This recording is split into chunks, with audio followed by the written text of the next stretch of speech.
Thank you for being here. I'm going to start that over since we just started. What I want to do is I'm going to share with you a little bit of my journey before we get going, just so that you know what it's looked like.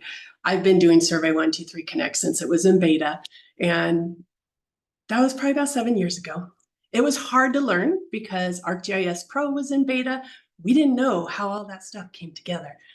So what you're looking at here is I had a concussion. So 2 years ago, I ended up going through a concussion. And while I was healing, I couldn't build Survey123, which I didn't know at the time because my brain knew that I was okay, but it wasn't. And so the day that I had my accident could have been very different. I could have felt panic, and I would have had to go back to work and work on all my projects. But instead of feeling that angst, I had the thought of, I'm glad my team was able to take over everything for me, because having a panic attack on top of having a concussion would have been a very bad thing. So let's rewind 9 months ago. 9 months before my accident, I started training my team, because if I didn't, my boss told me that I wouldn't be able to take a clean vacation. And that made a lot of sense, because having Survey123 projects and having everything there. You know what? Can you see my screen? Or are you? Yes, we're good. Okay, perfect. Sorry about that. I just had a little, just a little thing. Breathe. So anyways, let's rewind 9 months. Before my car accident, I started training my team. My team was, we were able to train in about 30-minute increments. And what was great about that is 30 minutes a week, we get together, and then we'd go forward and they would work on projects. And then we'd come back and work on, that we'd go in and we'd dial in what they were working on and how things would be affected on the back end, because building Survey123 is a great opportunity. But when you have all these pieces that are touching it, it can get complicated. So if you have web apps, or you have dashboards, or you have Power Automate, all of these pieces look at Survey123 data differently. So if you have an idea of what's gonna happen, or somebody to share with you what's gonna happen if you build it this way, maybe your feature reports are gonna look different. All of this information, it's just nice to have somebody there to help you. So I did that. So we did that for 9 months. I had my accident and I couldn't build Survey123s anymore. I didn't understand that at that moment, the brain receptors that connected all my learned memories had been disconnected. So I had to start over, but I didn't know that. That's a concussion is just when your head gets all messed up, but you think you're fine. You feel fine. So I took a week off of work and I went right back to work. We took me off a lot of projects just in case, which was a good thing to do. Then I started training again. 6 months after, or 6 weeks after my accident, I had my first Padawan Academy. And I was going through my how-to document, because I when I teach, you're going to get to see how I work things. But what ended up happening is I was redialing in my brain receptors while I was teaching class. And I didn't know it until I started getting these off-the-cuff questions, and I could no longer figure that out. I had to say, oh, I need to go look that up for you, and I'll get back to you. That was a scary place to be, because my doctors didn't tell me that. They didn't say, hey, Michelle, by the way, you're gonna not know these things. So just to share with you, if you know people with a concussion, know that they think that they're okay. Those football players, they think they're okay because their brain hasn't told them otherwise. If you're working with somebody and they have a concussion, be gentle with them, give them grace, and just know that you're gonna have to work with them. I'm a CL2, which is, it's a level of, I've been out of school for so many years, and then you get here and then you kind of bump up. I like to tell people that when I had my accident, it's like me just not even in school, just doing Survey123 and GIS from a no knowledge place. And so what that looked like is somebody asked me to make a map, and I make maps all the time. Sure, I can make a map for you. It was the ugliest map I've ever made. It had ugly polygons full of color, and I thought it was beautiful. So just keep that in mind as you're working through your things. If somebody has a concussion, help them out. Let's see this. What you're going to find is I started making videos every time I started to need to know something new. And so if you ever want to learn Survey123, my YouTube channel has all of those. There's a whole lot out there. So you can kind of walk through the steps. It's actually my Padawan Academy from week 1 to week 21. You can binge watch all of that. It's free. The experience actually helped me to be a better teacher, because 3 years ago, I would have spewed all my knowledge on you and you would have been overwhelmed. And now I know what it's like to learn from zero, because I was there 2 years ago. Okay, so now we're gonna have some fun. This is how I explain Survey123 skill sets. We have younglings. Those are people who are brand new to Survey123. We have Padawans. Those are people who've been doing Survey123s, and they can publish it. They're good at doing that. They don't freak out when there needs to be a change. Thank you. I appreciate that. There's a poll right there. If you are a youngling, a Padawan, a Jedi, or a Master Jedi. And so Padawans are those they don't feel panic when they've made changes. Grogu, if you love Baby Yoda, you know how magical he is, but he gets tired, if he has too much magic. So these Grogu are folks who have a special love for Survey123, and they can perform magic. Jedis mentor younglings and Padawans, and then Master Jedis mentor us. And those are your folks from Esri, who they know the software from top to bottom. So I'm going to be your Survey123 Jedi today, and I'm here to heal you through your Survey123 trauma. Look at us. Oh, good. We've got some Master Jedi out there. Perfect. I love this. Thank you so much. All right, let's go to our next slide. It looks like I can't hit my next slide until after our poll is ended. So I think I can click end poll. There you go. Thank you so much. These polls are new to me. This is fun. All right, so what you're looking at here is a slide that I took in 2022 because I was in a webinar, and it was so good that I just wanted to share it. So I've been sharing it ever since. So what you're looking at is, if you're new to Survey123, this kind of shows you a little bit of what can be done with your surveys. So first, you're going to have your online browser or your Survey123. These are your field apps. You're going to collect data, and then that data can be visualized. So you can do a dashboard or a web app or experience builder. You can also make those PDFs that you're looking at. Those are your feature reports. And the magic, that's where those workflow automations come in. That's your Power Automate or your Integromat. And what that does is if something's triggered in Survey123, you can pull that data and do things with it automatically.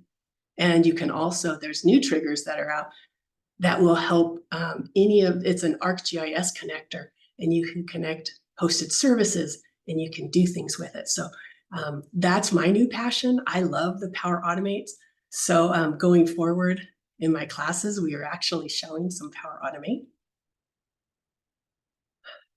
Let's see here. All right, so what you're looking at here are samples of other ways to look at Survey123. We won't get into this today, but I am doing a free challenge the rest of the week. It's Wednesday, Thursday, Friday in the morning, Pacific Standard Time, for an hour. And if you want to get involved with that, we're going to build off of everything I teach you today. And you can sign up at survey123jedi.com if you want to join. So what I'm going to do is we're going to look at your skill sets, answers, and then we're going to dive into some training. So I'm going to close this and close that. Just remind me to open it up for the last slide somewhere. What we're going to do is you will have access to this. This is the pre-workshop files. So it's going to be, it's actually a Survey123 inspection. You're going to get this. If you want to learn how to load your Survey123, there's a video here for you. And then this is a little, this is just a snapshot so that you can use it. And what I'm going to do is I'm going to download these so that you can see exactly what it's going to look like. So I'm going to download this little thumbnail and the inspection. Download. Michelle, while you do that, we have pasted the link to the Google Drive as well. So if anyone's interested in any of the stuff that Michelle's talking about, please look at the chat and go ahead and get in the link. Thanks. Thank you. I may have forgotten to do this, but I'm going to just show it to you. On one of the slides, I may or may not have remembered to put the little link in here. So this is a little survey for Survey123. And this is actually everybody who's done it before. So hopefully we can share that link with you. And then you can put your information in. But it's very similar to some of the polls that we were doing, but it kind of dives into a few extra questions. So since I forgot, then we're not going to worry about this. But I wanted to show you on the back end of Survey123, we actually can see all this data. This is in AGOL. All the data goes in here, and then you can actually pull that down into ArcGIS Pro. So since I forgot, that's okay. What I'm going to do now is I've downloaded that information. I'm going to open up Survey123 Connect. I'm going to pull it over to the second screen so you can see it. There you go. Now, those files are in my download folder. So I can come in here to my new survey, and you're going to get all this on video. So don't feel like you have to do it now.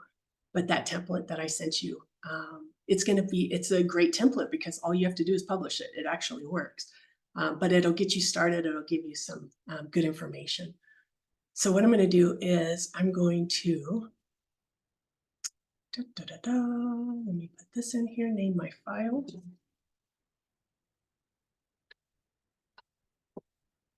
And if you have any questions, I'm going to stay on a little bit after, so we can work through any challenges you have. I have a file, so I'm going to go select, go to my downloads because that's where it is. Downloads. Here's that inspection and say create survey. I noticed that when I started doing Survey123, I was good at figuring out how to do it, but I really excelled when I started using other people's Survey123s because I learned a lot more because it was their knowledge I was learning. It wasn't just what I had taught myself. So kind of keep that in mind. It's fun to see other people's surveys. Okay, so this is what you're looking at. I'm just going to check my notes to make sure I know what I'm doing. What you're going to get is, so here's your survey and it has some information. I've added some hints here for us so that we can kind of go through some of these features. I've already added some choices. Let me tell you that the yes, no that is automatically put in there from you from Esri. Go ahead and put yes capitalized on both sides. Because when I was learning Survey123, there are certain times you need this one and there are certain times you need this one. If you make them exactly the same, it doesn't matter which one you're using. Settings. So in settings, I actually gave you some cool code right here. And this cool code is we won't use it today, but you will use it in the future when you use repeats. So I put it in here so that when you actually need it, you'll already have it. And what this is it's going to show you in the inbox the family's phone number. And then it's going to show you these dates. And the way that this happens is because when you have inspections, there's an inbox, and in the inspections, your users, you want to be able to flag things and color code them. So this is the code. If they need to inspect something now, it's red. If it's coming up in the future, it's orange. And if it's black, then that means they don't need to inspect it right now. But if they're in the area, they can if they want to. So that kind of helps. This is actually the one that I would use if you want something simple. So I've tried to give you just enough information, those of you who are brand new and those of you who are seasoned. Right here, this is something that I add. I add a tab and it's called deliverables because it's easy if I'm sharing this with another coworker, if I go on vacation, if they know exactly what's in my head. So what ends up happening is I just copy and paste everything that's in that first survey, just these first 3 columns. And then I have a type 1, a name 1, and a label 1. And the reason the 1s are back there is because you don't want Survey123 to pick this tab up, and it's looking for type and name and label. So hopefully that makes enough sense. If it doesn't, come to me and I can help you through that. So what ends up happening is you're going to want to know what you want, things that want to go back in the inbox, things that your end user needs to see in order to make good decisions. So for me, we use this one. That's that one that has that code on it. You know, what does the stakeholder need to see in a feature report? So we kind of put some X's in those. This is experience builder or a web app builder. These are for the inspectors. What do they need to see? What do they need to edit? A dashboard for inspectors. Maybe they just need widgets over here. And then we have a dashboard for stakeholders. Maybe they just need to see how many inspections were done in the last 30 days. So what you're going to notice is that survey is actually, it's a family album. And that's because it's useful for everybody. I didn't want to get into an industry specific. So that's why I did this. So if you're new to Survey123, just play with these labels, right? Oops, these labels right here. That's all you need to do, and it'll still work because the computer is looking for this and this field right here. Once you figure out what that looks like, then you can go and play with more things. In the Padawan Academy, you're going to get the deep dive into what all of these fields mean. So if you're not sure what this is and you're just looking at it, just know that it's all available. And depending on where you are, this will get you started. There might be a little confusion on why I did something that way. Just you can look at those videos if you'd like. This is what it looks like. So this is a family address book. So I have all these fun, this is called radio buttons. That means there's select 1. And if you look over here, see how it says select 1? Those are your select 1s.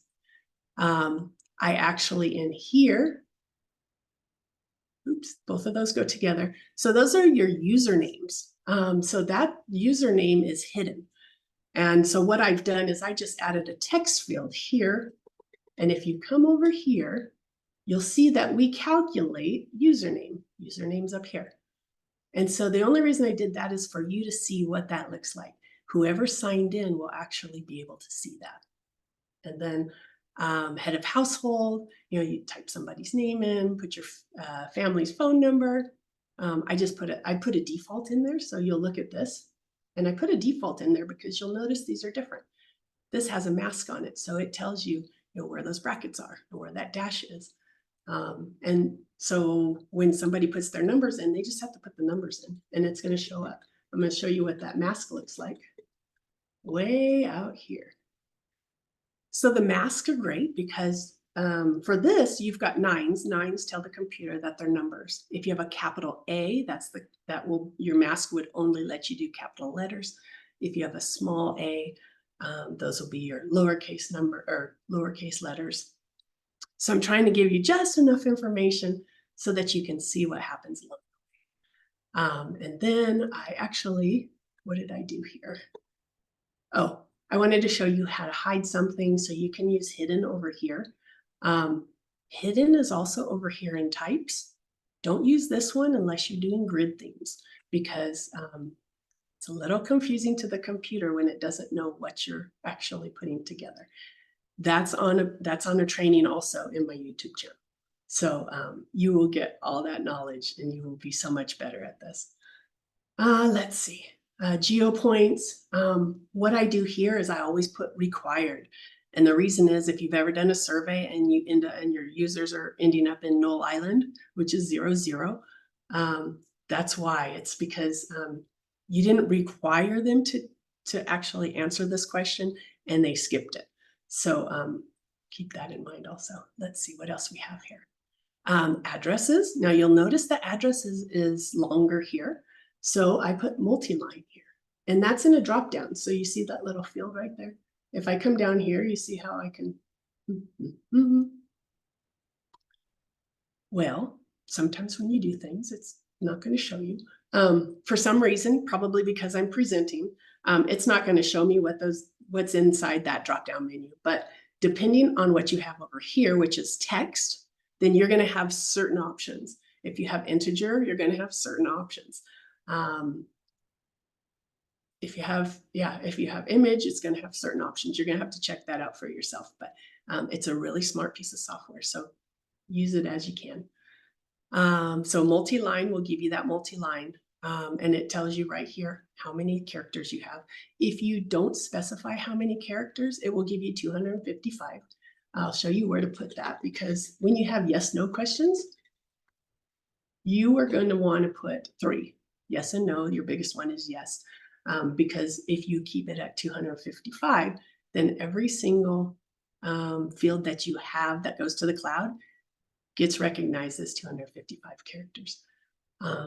If you have a survey with 100 questions on it, that's 100 questions times 255 every single record. And say you do 10,000 records, that's a lot of credit that you're going to eat up. So keep that in mind as you're going forward. You're also going to notice that I set my surveys up differently than Esri sets their original template up. So if you created a brand new app, I have different colors. I always put the colors in here, because what ends up happening is my eyes know that if I just click over far enough, I know that U is the field length. I also know that J and K are my default and calculation. I use them all the time. And then down here, appearance, I use that all the time. So it's my eyes know where to go. And so that might help you out. Also, you'll notice that I have different real estate than they do. They like to make sure that everything rolls after hint. I don't need hint that much, so I actually scroll mine at this label section. You can find that on my YouTube channel. It's like one of the very first ones. I teach you how to set this up if that's what you want to do. I'm having a blast. I hope you're having a blast. So you've got your normal questions. These little red asterisks, those are going to be required, and that's here, required. How many years? So take a photo of your family. Now, when you're doing this for inspectors, remember that you want to tell them exactly what they need to do. When I do feature reports, I like to know exactly how big that picture is going to be, and so I always say, take a picture horizontally. If I'm doing documents, I actually tell them to do it the other way. Because sometimes we have to take pictures of legal documents that are out in the field that we can't bring back to the office. So and I tell them how to do that, because then when we need to put them in a feature report, they go exactly the way we want. So keep that in mind. Also, if you're using iPads and you're using the grid theme, don't make them change their iPad position. If they're taking pictures and you can do it that way, do it the horizontally way, that's great, because I was told by an inspector, hey, we don't want to turn our iPads if our iPad surveys are going wide. So keep that in mind. It's your users. It's really what you want your users to do.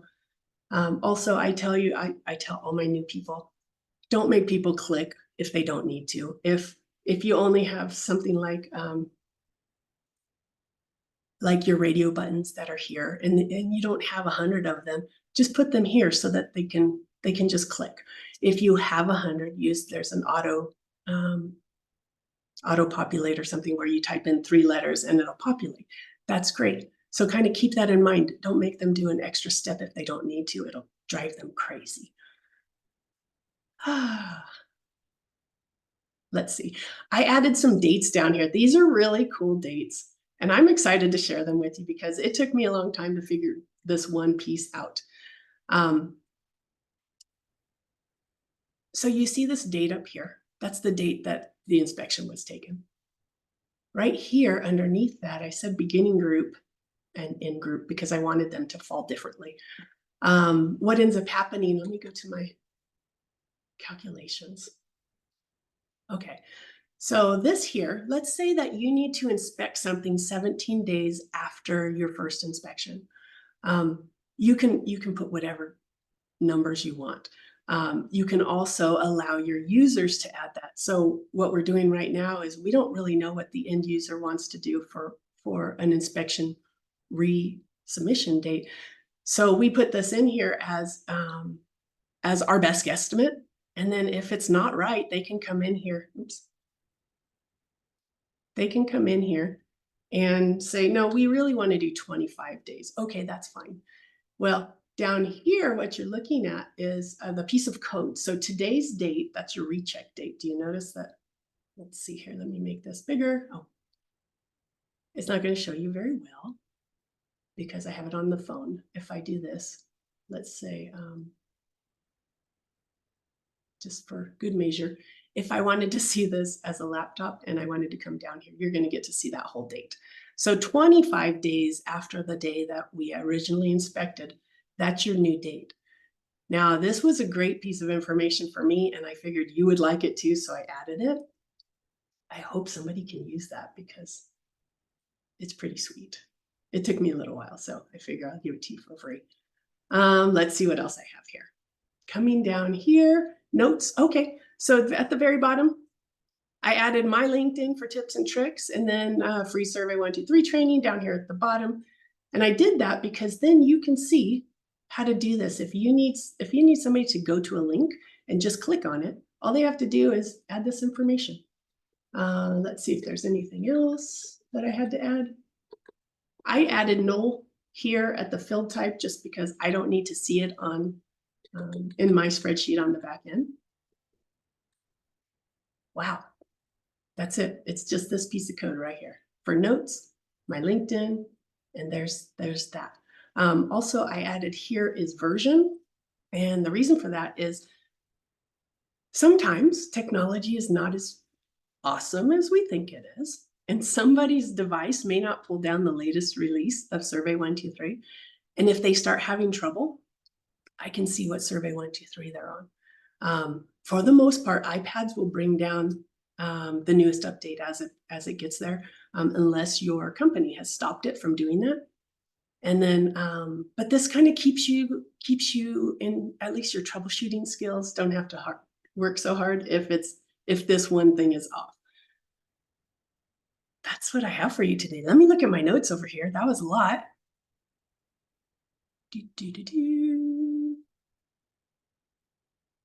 Oh, I'm actually going to publish this for you. All right, are you ready? Let's go do this. So I think, let's see here. What we're going to do here, I'm just going to make this bigger so you can see all these tabs down here at the bottom. Actually, let me back up one thing because I did something on purpose. Let's see, version. So you see version right here. I'm actually on an older version of Survey123 Connect, but I actually use the current version. You're going to find sometimes you've got a really old survey and it needs to be brought into the future because you can't do new technology with the old surveys, Survey123 Connects. So I'm going to show you how to fix that real quick. Come over here to Tools and update this XLS form template. I think I'm going to have to close it though. It might tell me that. Oh, it's going to go for it. It actually took that and put it in an older folder, in a folder. So your old one is in a folder, and now this one has been brought to date. And then if you click up here and go to version, your version changed. Now, what does that mean? Well, I had a survey that was 3.14, and I had to bring it to current because I wanted to use some of the newer technologies. What that might look like if you were looking is at the very, very end, they might have added, a few extra fields, but it also on the back end, there's some code that was brought forward so that you can make sure that you have all the new tools and functions. All right, so right here, let's go back here so you can see the whole thing. In details, this is your thumbnail.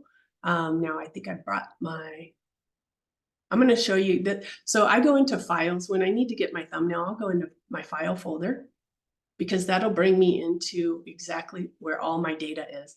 All this data is what Survey123 will add on the back end. The only one I ever get into is if I don't want to open up connect the GUI part and I just need to go see some code, I'll just open up the Survey123 right here, and it'll let me in. What we want to do is we want to make sure we have something in the media folder. Remember I told you to download that coming soon little thumbnail. You can put anything you want in here. I'm just going to drag that over here. That was in my download folder. And now I can close that and hit update. You want to update it because then Survey123 links to that media folder. And then go into folder. Oh, no, not folder. Oh, yes, folder. Okay, so grab this text, all this link, because when you come in here to details and go to thumbnail, it's going to open up some funky site. I've asked them to change this. We'll see when it happens. So I paste the link in here, hit enter, and now you can go into your media folder and hit that, your link. So that's what you have. That's going to be the thumbnail that the end user is going to see. It's also going to be where you see. It kind of just brings your eyes to it when you're doing a few different things. Down here in options, I always say require updates to the latest version. We don't need an inbox today because we're not doing repeats. And I'm going to tell you, I never open up the sent file. I don't want them accidentally doing something in there. It's up to you. That's your preference. Most of my surveys have inbox in it anyways.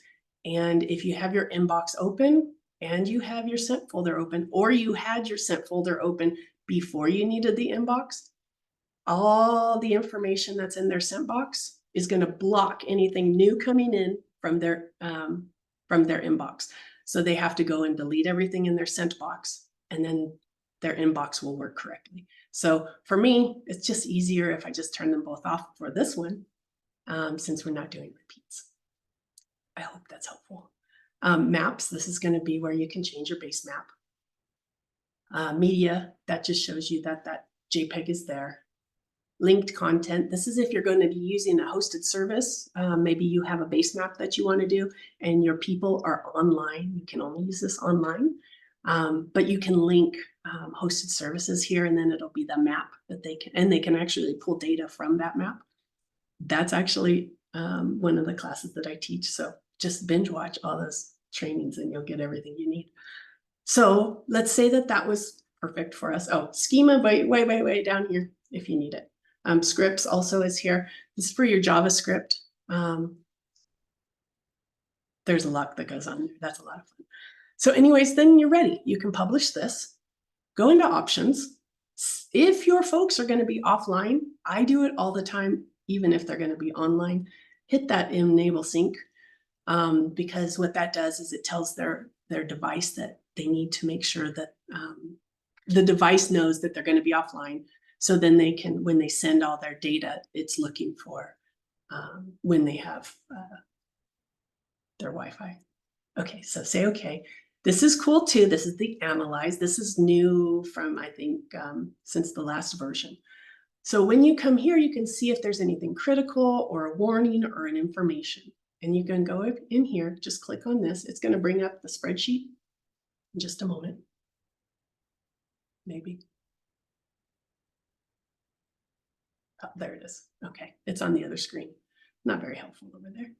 Anyways, it's going to tell you something. It's going to say LinkedIn knows it has a value in the name column, blah, blah, blah. Okay, so what it's saying is, you know how I put null at the very end? If you just take off the text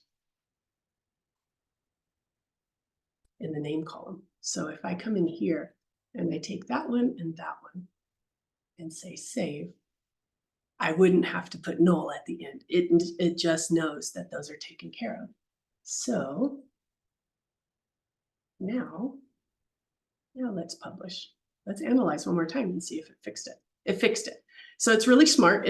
They have really good answers in there so that you can kind of figure that part out. Then go in and publish your survey.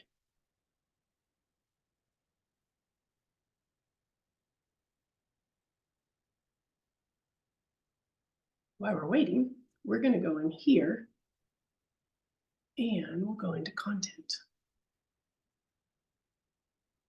We may have to refresh depending on if it's all finished. Okay, that looks finished. Okay, so what we're looking at here is this is just your content page. And you're going to have, it always puts up 3 different files, your form, your web map, and your feature layer. So I like to go in here and just share it with whoever I need to share it with. I think I have a Survey123 class. And this is actually for anybody who's taken my classes before and their AGUL accounts are in there, they'll get access to this. Let's see what else we're going to do. Okay, so now we're going to go over here, go to feature reports.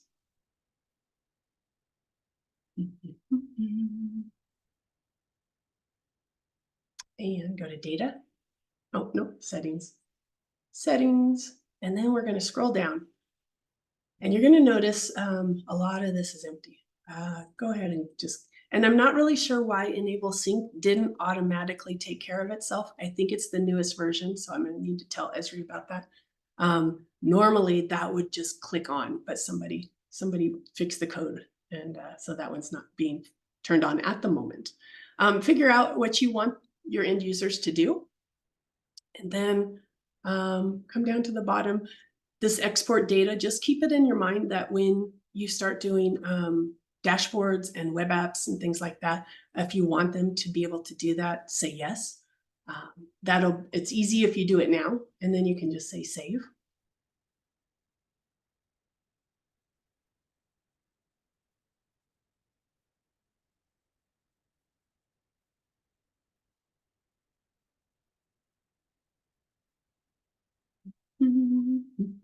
Once that's finished,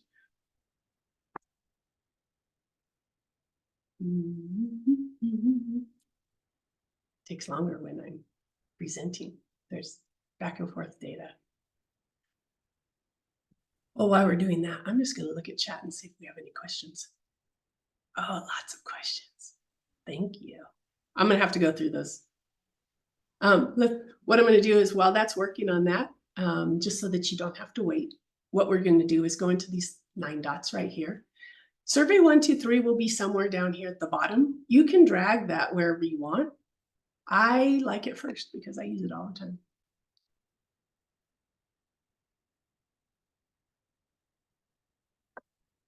All right, so here it is. That's the pre-challenge. And then you can come over here. I'm just checking my notes.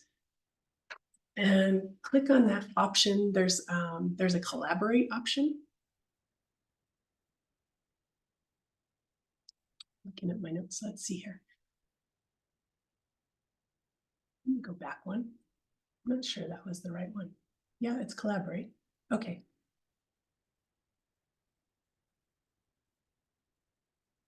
So what you're going to find here is if you want to share the URL, there's a button here. If you want to share the QR code, there it is. Make sure you do these dots first because it changes depending on which option you have. And then grab your link. Let's see what else we have. The members of the group, I just like to double check. And then since it was good, we'll say save.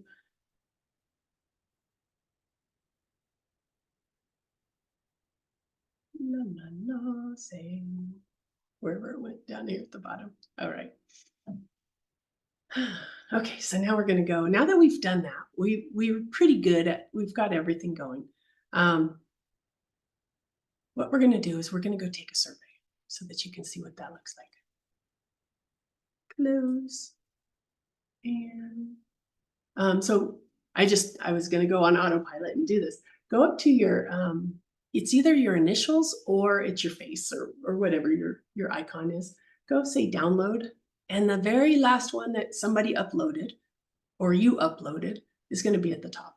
So hit that download button and then go back. It's actually this one. And so this is what it looks like. If we added text, there would be text up here in the description. We're just going to go in here and we're going to say, put my husband's name in here.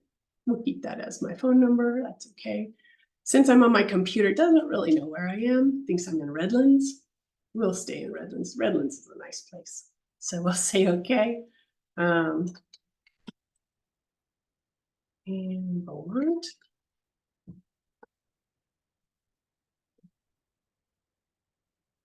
If I could spell, that would be great. Zip code, whatever it is. I've lived here for a while. If I wanted to take a picture, I'm on camera, so I'm not going to take a picture, but if I did, that would be there. Here's our dates. We're good with all of that. And then we're going to send it.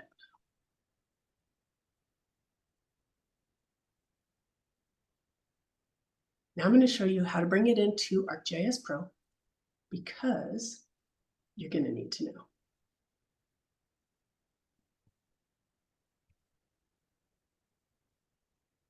My computer's speeding up.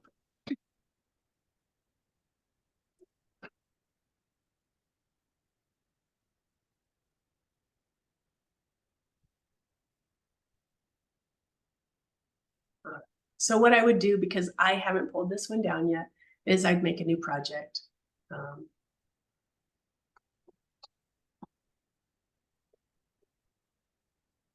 That backslash is going to work.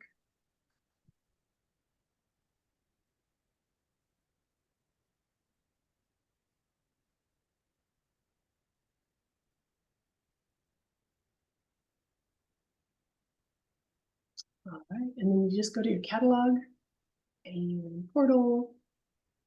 And since this one is mine, there it is, pre-challenge, you can open up that.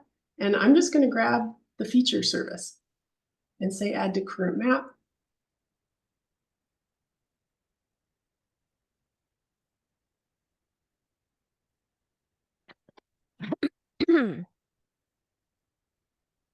And there it is. That's everything that we just put in there. That's that funny address that I put. Just know, if you're new to Survey123, don't delete any fields in ArcGIS Pro. You can add fields and use them for your analytics and things like that. Just don't delete anything, because if you do it here or in AGOL and you forget to take it out of Survey123, you will break it and your inspectors won't be able to submit anything. And it's a pain. Just know that. That's my one caveat to working in ArcGIS Pro. Don't delete any of the fields when you're working with your live data. Let's see, we have a few more minutes. Do we need to give time for questions, or do you want me to show you how to break Survey123?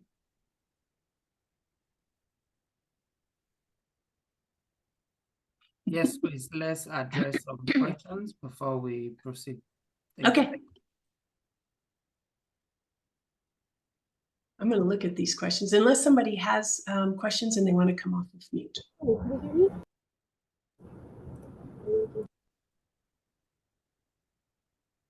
Okay, I'm going to just go through some of these. It says, is there a way to mask that will restrict only letters but not constrain capitals? Probably. I'd have to look that up for you because I don't use that right now. Just know that if you only put so many characters in there in your mask, it will only allow you to do that many characters. So keep that in mind. Play with that while you're there. Let's see. Shama, it looks like you're gonna do the questions. Do you want to do that?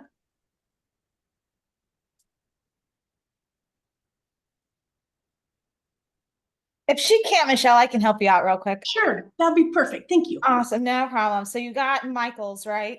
Mm-hmm. All right, let me keep going. So I know we had a few really good ones. One from Jordan. Do you have any advice for greatest hits style use cases for Survey123 in a government setting? He's found it's generally well suited for replacing existing paper forms. I have the same question, so that's great. Okay, so I like the grid themes. We use that a lot. And you can find that online if you want to learn how to do that. So, or I can send you a link. Yeah, no, links are great. We can definitely use links, and we can share it out after the fact too, if you want to just email it to us, Michelle, and we'll send it out when we send out the certs. Sure, that'll be perfect. Yeah. And then another one. Can you describe a scenario when you would want to use a repeat? Do you have any recommendations for using Survey123 on AGOL versus? Okay, let's start with the first question. Can you describe a scenario where you'd want to use a repeat? Yes, every single one of my surveys have repeats because we go out into fire footprints and we're doing BMPs when they down trees and things like that for utilities. So we need to know there is one location, and this is all the data that goes with that one location. And then inside the repeat, we're going to do this date, today's inspection. So, you know, we might be doing before construction, during construction, after construction, and then we do 1 year, 2 year, and 3 years after, because they're called NOVs, notice of violations. And sometimes your utilities have to go out over and over and over for 3 years until that vegetation has grown back. And for those of you who don't know, BMPs are like, those are the fiber rolls you see on the side of the freeway, or fiber blanket. It can also be rocks inside a creek, those kind of things that are going to keep the mountain in place while the vegetation is growing. One more thing about repeats, I do nested repeats because when I do pictures, I want comments and pictures together. You know, this is a picture of a tree that's down. We know we need, you know, whatever that information is. So I do a nested repeat, because if you put pictures inside a normal repeat, all the pictures and your one comment, unless there's a lot going on there. So if you're confused about what a nested repeat is, that's when I would use it. That's another repeat inside a repeat. Did I answer that one? I think so. Yeah. Do you have any recommendations for using Survey123 on AGOL versus Portal when it comes to performance per production surveys?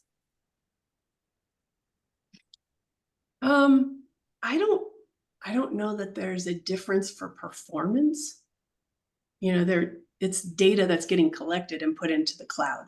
So either way, whatever cloud that is, the data is going to go there. Now, if you're asking me about the browser version opposed to Survey123 Connect, I'm a Connect girl. I'm going to do Connect every time. The browser is made for folks who just need to get something out there to do a survey. I like to tell people it's like a camera. My husband's a photographer, so he has all those dials that you can dial in. There's P and there's M. And we always like to joke that P is for professional. No, it's for program auto. That's when the computer does everything for you. And then manual. Manual is where Survey123 Connect is. And then all your automations over here on the browser. There's a lot you can learn about the browser. I don't use it. I'm going to stay over here in my spreadsheet land because that's where I love to be. Awesome. For field data collection, what is an easy way to find duplicate entries and identify the accurate answer and keep just one of them? Okay, so there's a lot of things going on there. Did you create it in Survey123 as a duplicate? Because that could be fixed ahead of time. Or are you appending data on the back end and you've got dirty data? Do we know? Let me see if Anikwa responds in the chat really quick. Okay, I can walk you through both of those. Survey123, if you're using your inbox and you already have that data in there, you're not going to have those duplicates. If you're just doing a survey and you're collecting data and they submit it to the cloud and they do a new survey, and it's that same point, but it's a brand new survey and it's not inside a repeat, you're going to get that duplicate data. The way to fix that would be fix your survey first and then go back into AGOL or go to ArcGIS Pro and gently, you have to know how to do that, gently fix it. It's surgery, and that's what we do. You know, I like to do things before it gets broken and fix it before, because once it's dirty, it gets a little more complicated. Yeah, she did follow up saying the collectors entered duplicate surveys.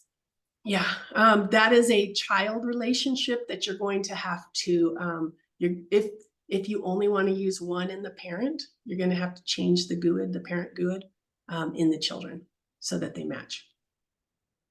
Gotcha. And then delete that bad one so that they don't use it again. Do you have a resource that shows launching a survey from ArcGIS field maps when you click on a feature? Yes, It's not tying them together. It's not in the cloud. Field maps to survey, because we are doing that. I'll put something together and stick it in the cloud. So if you're in my YouTube channel, I'll get something going in the next week and stick that in there. Awesome. Try not to miss any of these. We had a lot of really good questions for you, Michelle. I like them. This is great. Thank you. Yeah.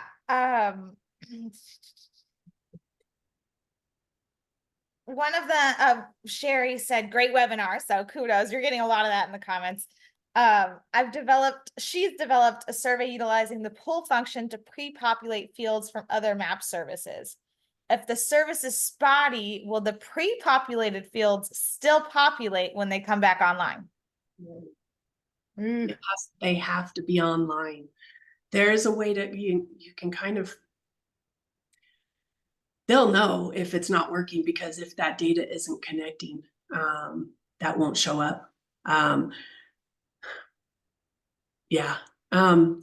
What you could do is you can have them try it.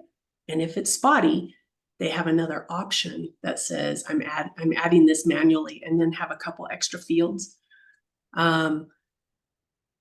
And then the way that you'll know that is you need to QC those. And most likely you can fix it in AGOL or in ArcGIS Pro. You can just go in and do your, you can do your select your attributes and join and append and join them, and then copy them back in correctly. So that the field crew can do the best they can, but if they don't get it right, you know exactly what you need to QC. Yeah. We have that too. I built a whole survey. It was beautiful. Beautiful. And it's on my LinkedIn. You can see it. Well, okay. So I had a fail. It was the most beautiful thing. People can click exactly, where their location was. The grid name was going to show up, the utility lines, everything going to auto populate. So I had somebody QC my work before I gave it to the client, and he goes, can you populate a hosted service like that if they're offline? And I'm, no, you can't. I had to go back. I saved all of that because it was beautiful and someday I'm going to use it. But all my folks are in a fire footprint in the mountains where there's no connection. So I had to rebuild it, redo all my videos, redo all my how-to documents that night, because I had told the client, we're going to have this ready tomorrow. And so, yeah, don't do that. But if you do it and you do have spotty and you know that it's going to be spotty, just give them an option, where it's relevant. And it says, if they click that I had to do manual, then it populates these next fields. Do the best you can. We will get it on the back end or something. You can write a little note there for them. Just so there's no stress. Just, it is what it is. It's technology. So yeah, good question. And I already did that for you. Don't do that.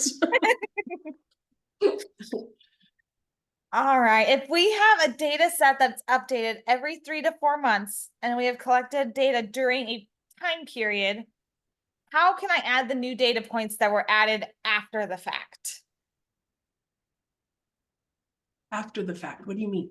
They're I'm guessing after the 3 to survey? 4 months. I would use the same survey, and then they're going to auto populate. Does that make sense? Yeah. Are you doing I'm shaking my head yes. So I'm like, yeah, that makes sense to me, Michelle.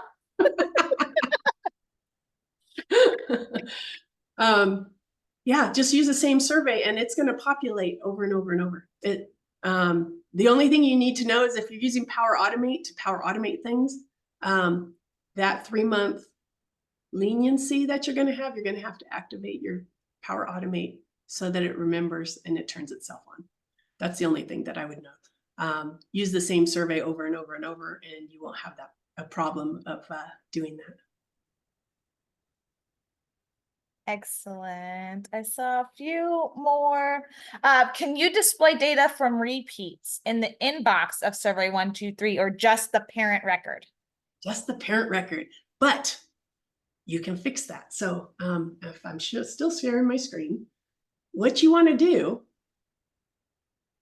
down here in this dead zone, add the data from your children and copy them out here, and then hide all of those. We do it all the time. We do it. Sometimes we need everything, all the data from the first one into the child.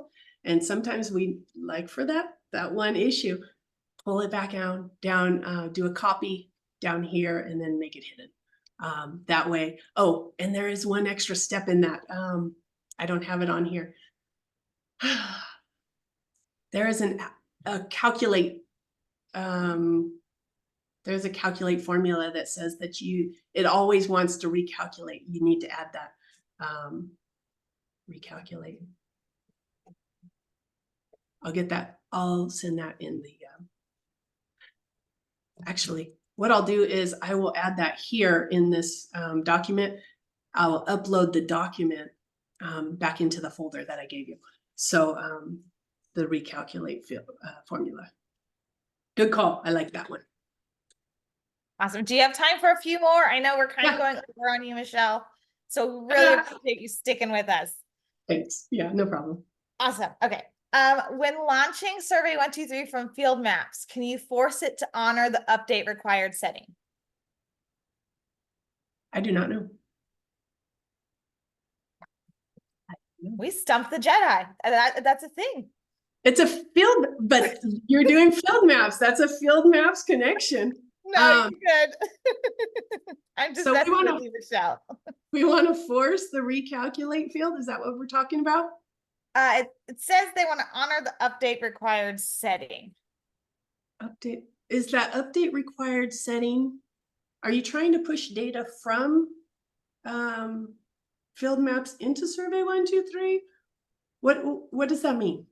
Suda, if you can reply in the chat, I can. Or if you want to unmute Suda, that's fine too. Yeah. Hi there there. We go. I'm unmuted. In Survey123, you can set one of the settings to make it so they always have to update the survey form if there's an update. I've noticed that when you launch it from Field Maps, it doesn't appear to honor that setting, and it will just open up whatever version of Survey123 the user has already installed. Oh, that's interesting. Okay. Ooh, that's awesome and yucky at the same time. That it can do that. I'm going to talk to Esri about that. That's an Esri thing. They're going to have to fix that. Force the update. Force Survey123 update. Good call. Update. So that answer from me is, I didn't know, and thank you for sharing. That's going to be an Esri bug. Because it shouldn't let you do that. So I will put that in and let them know. Thank you. You're welcome. We won't count it as stumping you, Michelle. That's Field Maps. You're right. So we have not stumped you. Some of the questions, Jordan's done a great job. He's answering for us too in the chat. So that helps. Thank you. Let me see if we've got anything else.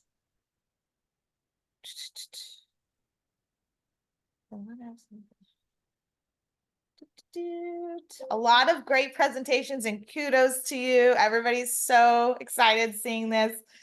I think that's it for now. If you're comfortable, Michelle, do you want to share your email? If not, they can email us directly with questions. However you want to do it.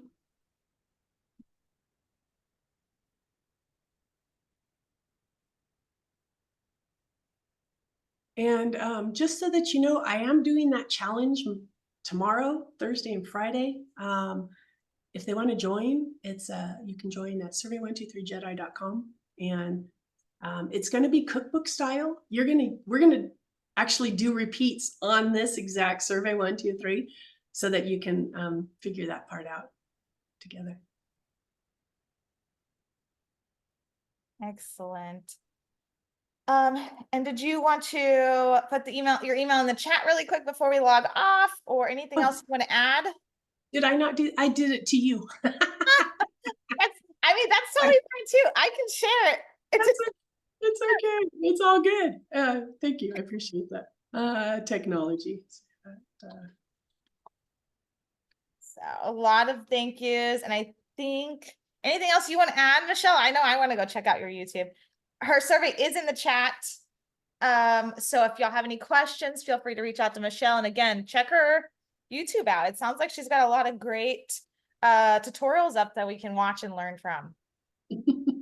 I appreciate that. Yeah, it's a lot of fun. With a concussion, I knew that I also was going to have to refer back and forth to those. So I just put them out there and I go to them all the time. Hierarchy. I don't know what I never use hierarchy, but I do, I have needed it every so often. It's out there. So hopefully that helps somebody. Excellent. Well, thank you so much for your time. Thank everybody. Don't forget to have changed your names to what you want to show on the PDH. And I think that's it for us. Anything else from anybody before we shut down questions?